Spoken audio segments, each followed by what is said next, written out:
Jake Light here, gaming lawyer at your service. If you're wondering why I sound different now, it's because I caught the cold. But no need to worry, I'm recovering well and should be fine after doing this. Probably. Anyhow, on with today's episode. So most of you would have seen the news about the Great Resignation, have probably read through some Reddit articles from subreddit group Anti-Work on how workers are being underpaid, and of course, you have your own personal opinions on matter. That said, what I am about to explain are legal aspects surrounding salaries paid to workers, and hopefully you are able to get something out of it no matter who and where you are. Also, if you haven't already, please watch my other video on employment contracts as it will help you better follow through this episode.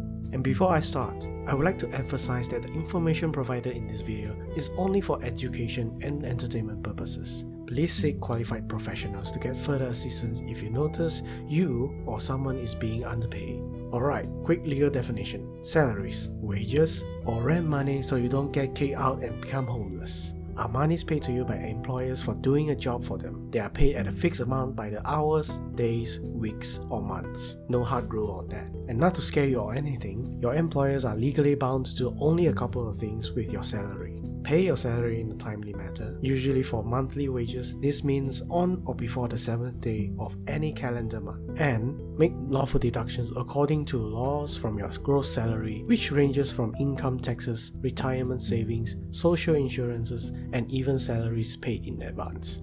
So, you might be sweating a bit now, because it sounds like either everything else that your employer does with your wages is dependent on your employment contract, or it's totally illegal. I'll start with what terms and conditions are normally put in employment contracts. Firstly, your employer may put in a clause to suggest how your wages are increased. If your boss is generous, they will put in a guaranteed annual increment. But for most employers, there won't be a clause mentioning this. Or even if it did, it would be a vague promise to increase based on your job performance. Secondly, your employer may divide and differentiate your wages and call it allowances. Basically, your fixed wages will become lower while allowance payments can be lowered or increased at your boss's discretion. Thirdly, another more subtle way your employer may change your wage is by tying it to demotions or changing your job position entirely. This rarely happens, and if it does, it's usually a sign that the employer is trying to get rid of you instead of genuinely taking actions according to your job performance. Now for the bad news. And yes, everything else your boss does with your salary may or may not be illegal, and it's up to the facts of your case to determine. Most common being deducting salary as a disciplinary action. You probably have heard or you yourself have been punished for making mistakes while working. And the way they do that is by making you pay for it or reduce your future salaries. More often than not, employers that do not carry out meticulous investigations on the mistakes done by the employees are making illegal deductions of salary and would be deemed to be unfair dismissal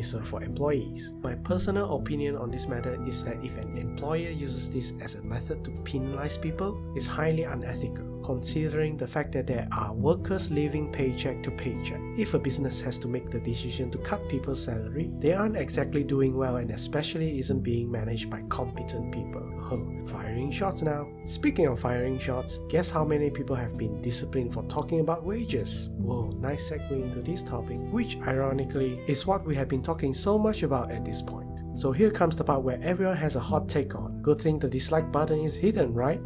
Right, for us to all be somewhat on the same page, or at least where I am coming from, workers are supposed to be deemed fairly paid when it is based on job scope, skill, experience, performance, physical and mental risks, and the market rate alone. And everything else an employer may use to determine wages have the danger of being considered subjective, illegal, or unethical. And boy are there many of those, which I'll just list down for you to go through. But among them, only nepotism and loyalty are highly unethical but perfectly legal reasons for disparity in salaries. Unethical because they create a toxic environment for people to work in, divide the employees so that they only do what's best for them, and make sure that one's in power stays in power. Legal because it is arguably not discrimination but favoritism towards certain people, and that's not really legal. It's sad to see we have to accept the reality of paying respects and bowing down to people in authority and seniority, and being encouraged to climb up the corporate ladder in this way just to have a stable living wage.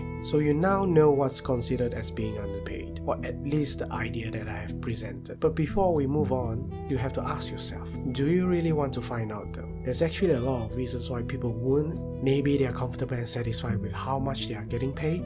Maybe the benefits and working environment that the employer provides is enough for them to live by happily. Or they want to maintain a stable relationship with their employer and colleagues and not get into trouble. Whatever reasons they have to remain ignorant of the truth is entirely fine. What's important is their own happiness. But for those that are already suspecting foul play at the hand of your employers, I have rated the methods in finding out if your suspicions hold truth according to accuracy, effectiveness, and safety. Accuracy being how reliable is the method in giving accurate salary info. Effectiveness is how that information will prove useful to getting the salary you deserve. And safety determines how safe you are from consequences in obtaining the info. And number 1, what better way than to straight up ask your boss or the job recruiter if you're being paid fairly? It has a rating of F in accuracy for obvious reasons. High chance your employer will tell you it's fair. Also has a rating of F in effectiveness, because your boss told you it's fair and there's no need to increase it further. Safety wise, at least you only talk to your boss about it, so at most you will get a nice long lecture of how they think you can perform better for the potential of future salary increment. So this gets a B rating from me. Next, we have online platforms like Glassdoor, not sponsored. It allows you to secretly find out if you're being paid fairly through user-submitted data, which informs you of the market rate for paying certain jobs. This method at first gets an A rating in accuracy only if the job you have is reasonably common. So it gets an F rating instead if you work in a niche industry or there is not enough data to suggest an accurate market rate. Because of the above mentioned, its effectiveness will have ratings between D to F. If the data is to be used for negotiating salary, because even if it's accurate, trying to convince your employer of the market rate using such data is going to be difficult and they will view it with extreme prejudice against you. But you're in the safest position with this method because people won't know you try to find out. So yay for an S rating here. Number 3, leaving the best for the last. Sort of. Who to best divulge your salary with than your colleagues, who you can totally trust, right? There's no other method that has pinpoint accuracy to determine if you're being underpaid, as long as your colleagues are willing to share with you as well. So it gets an S in accuracy. Effectiveness also gets an S because you and your employer are very well aware of how everyone in the same job positions are performing. So you yourself are able to determine if you deserve a raise. Now comes to safety, which is the biggest issue with this method. Depending on the laws of your country, your employer may retaliate against you for sharing salaries with other people without legal consequences. In the USA, the Americans have the right to share wages with employees and it's unlawful to stop employees from sharing. So S rating for Americans. Same goes for UK. S rating for the British for laws protecting this right. And Malaysia doesn't have any. So it's a sad F rating for us Malaysians, huh? Well, So yeah, if your country doesn't have any laws providing protection for discussing salaries, your best bet is the other 2 methods. Which isn't much, but at least it's something, right? So there's that. To summarize, aside from salaries that must be legally paid with reasonable time and only lawful deductions on salaries are allowed, everything else depends on what's written in the employment contracts. But one thing's for sure is that employers cannot freely use wages in a way to punish workers, which the more sneaky way employers deal with wages is making sure they don't need to pay people according to the work that is done. So for your own good, you need to be sure if you want to find out, and I made a tier list to let you know what's the best way to find out. This might be the longest video I've made yet so far. Maybe because I have strong opinions on the matter, and to an extent, have personal interest on the matter as well. Nevertheless, since I have the opportunity to stress this out, one moment.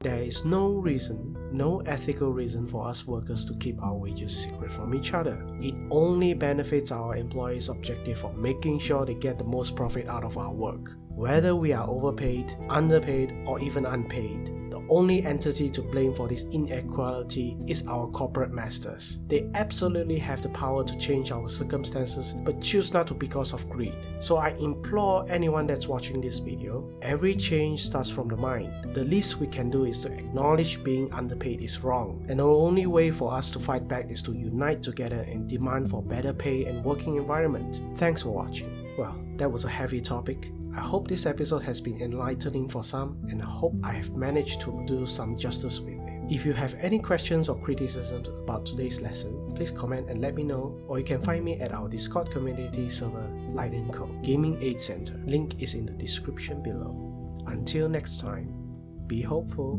but stay critical.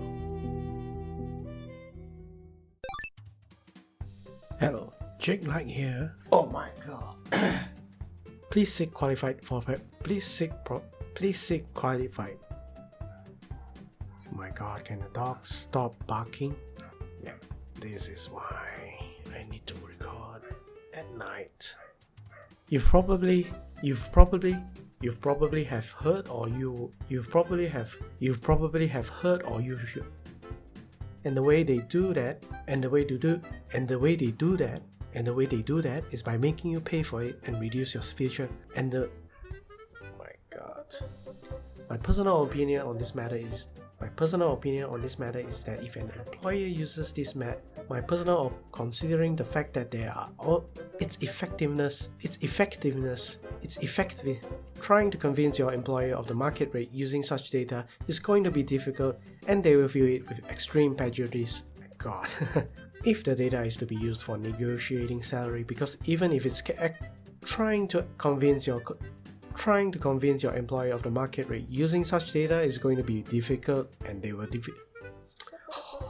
but you're in the safest position with this method because people won't know. Same goes for UK. Same goes for United Kingdom. Same goes for the United Kingdom. S rating for the British for laws. Same goes for United Kingdom. S rating for the British for laws protecting. S rating for the British for laws protecting this. Aside from salaries that must be legally paid within a reasonable time, and only aside from salaries that must be